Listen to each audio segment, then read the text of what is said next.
Hola, nosotros somos de la Universidad Tecnológica de San Juan del Río, de la materia de farmacología, y vamos a presentarles los fármacos antihipertensivos.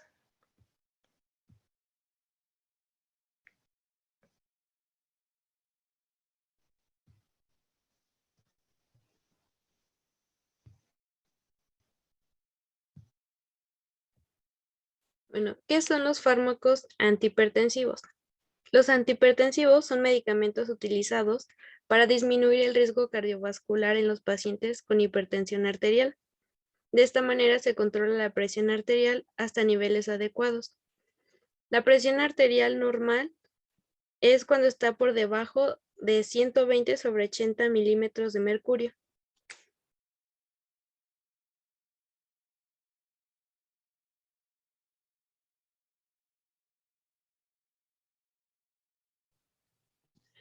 Las complicaciones más frecuentes de la hipertensión arterial son ataque cerebrovascular. Ocurre cuando el suministro de sangre a una parte del cerebro se interrumpe o se reduce, lo que impide que el tejido cerebral reciba oxígeno y nutrientes. Otro es el infarto de miocardio. Ocurre cuando un coágulo de sangre obstruye una arteria estrechada. Normalmente, el infarto de miocardio no sucede de forma repentina. Otro es la insuficiencia cardíaca. Se produce cuando el músculo cardíaco no bombea sangre de la manera que debería.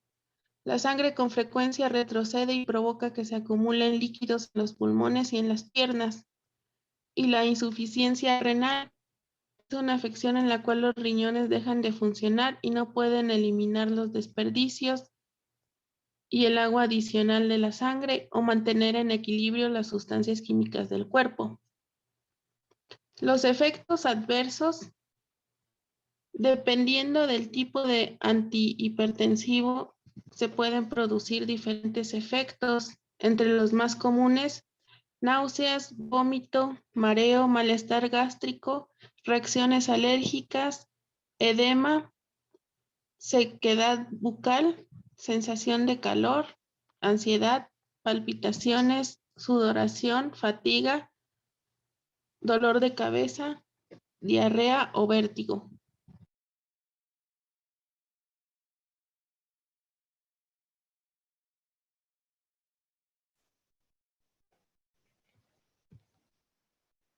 Los principales sitios de acción de los antihipertensivos son terminales nerviosas simpáticas, receptores betacardíacos, receptores de angiotensina vasculares, receptores alfa vascular, ganglio simpático, músculo liso vascular y centro vasomotor. Con frecuencia se usa uno o más de estos medicamentos para tratar la hipertensión arterial. Y se clasifican en diuréticos, que también se denominan píldoras de agua. Estos ayudan a los riñones a eliminar sodio del cuerpo. Como resultado, los vasos sanguíneos no tienen que contener tanto líquido y su presión arterial baja. Pueden ser tiacídicos de asa y ahorradores de potasio. Los simpaticolíticos, betabloqueadores, hacen que el corazón palpite a una tasa más lenta y con menos fuerza. Los inhibidores de la enzima convertidora de angiotensina relajan los vasos sanguíneos, lo cual reduce la presión arterial. Los bloqueadores de los receptores de angiotensina 2 funcionan más o menos de la misma manera que los inhibidores de la enzima convertidora de angiotensina. Los bloqueadores de canales de calcio relajan los vasos sanguíneos al reducir el calcio que entra en las células.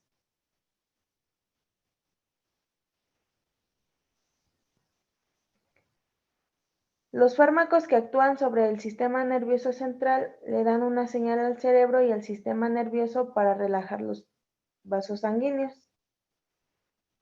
Los vasodilatadores le dan una señal a los músculos en las paredes de los vasos sanguíneos para que se relajen. Y los inhibidores de renina son un tipo de medicamento más nuevo para tratar la hipertensión arterial. Estos actúan reduciendo la cantidad de precursores de angiotensina, relajando por ende los vasos sanguíneos.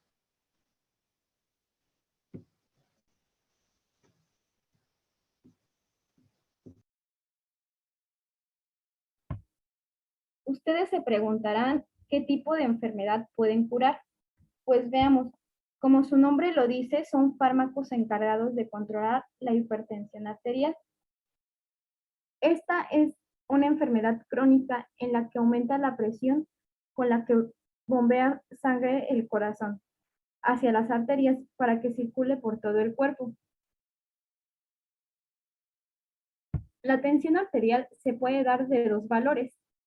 El primero es la tensión sistólica, que corresponde al momento en que el corazón se contrae o late, mientras que la tensión diastólica representa la presión ejercida sobre los vasos cuando el corazón se relaja entre un latido y otro.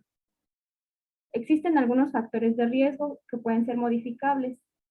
Entre estos están las dietas malsanas,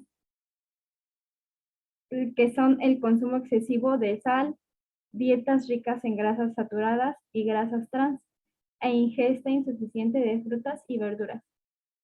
La inactividad física, el consumo de tabaco y alcohol y el sobrepeso o la obesidad.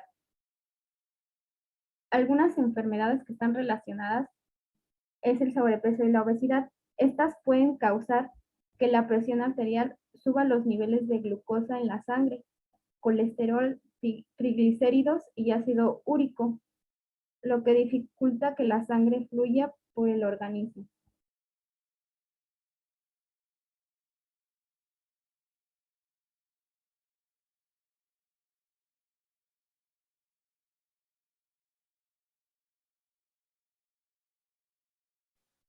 Para la presentación de este proyecto ocuparemos el captopril. El captopril es un inhibidor de la enzima convertidora de angiotensina que se utiliza para el tratamiento de la hipertensión esencial o renovascular, la insuficiencia cardíaca congestiva, la disfunción ventricular izquierda después de un infarto de miocardio y la nefropatía. El captopril es un inhibidor potente y competitivo de la enzima convertidora de angiotensina, la enzima responsable de la conversión de angiotensina 1 en angiotensina 2.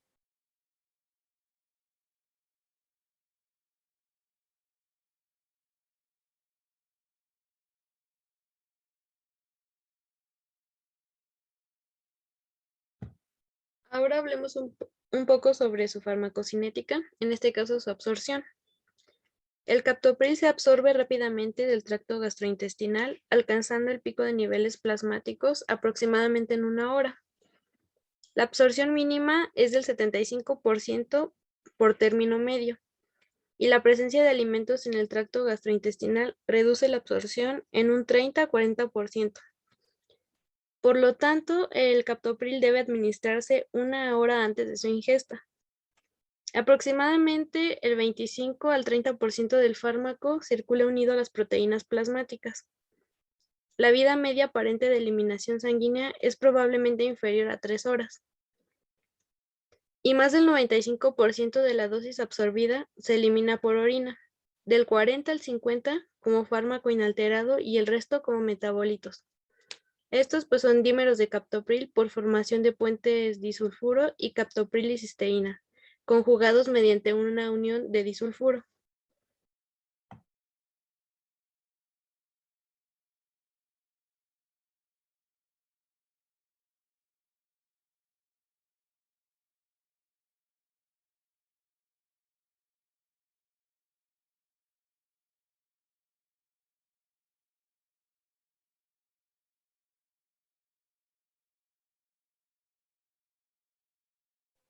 Para el mecanismo de acción del captopril, tenemos que la enzima convertidora de angiotensina somática tiene dos dominios funcionalmente activos, N y C, que surgen de la duplicación de genes en tándem.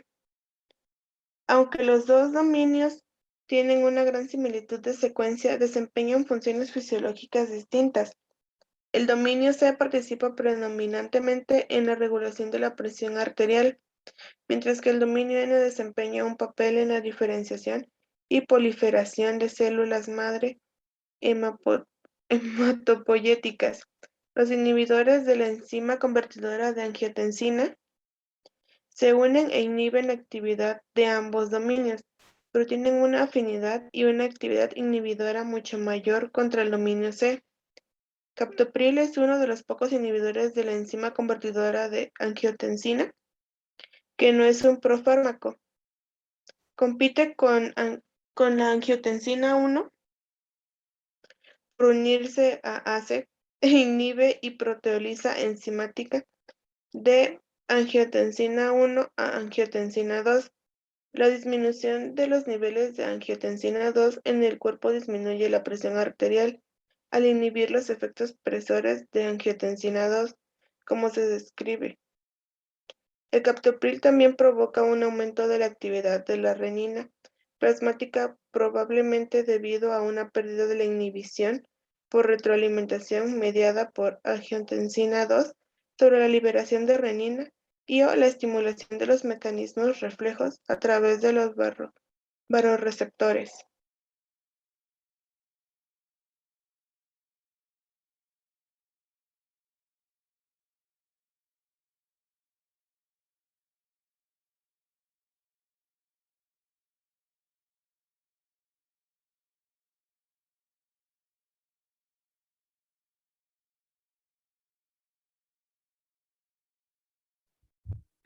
Los receptores que se encuentran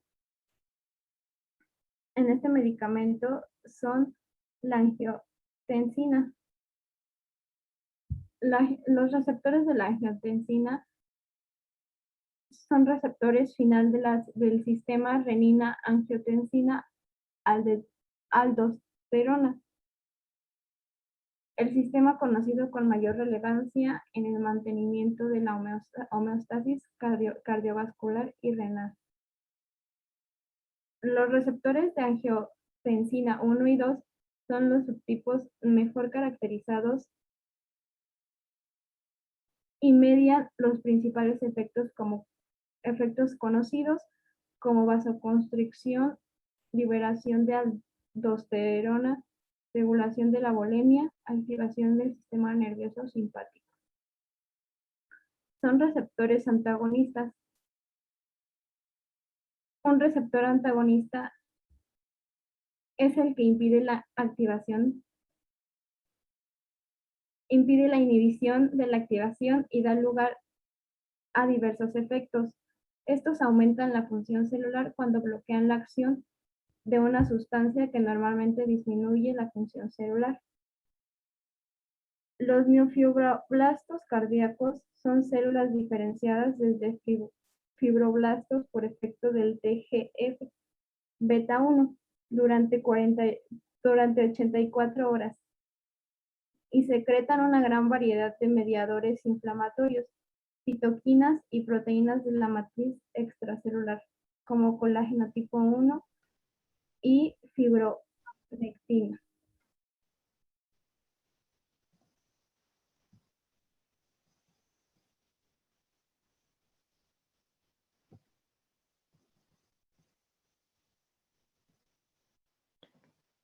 Esta sería toda nuestra presentación. Muchas gracias y espero que haya sido de su interés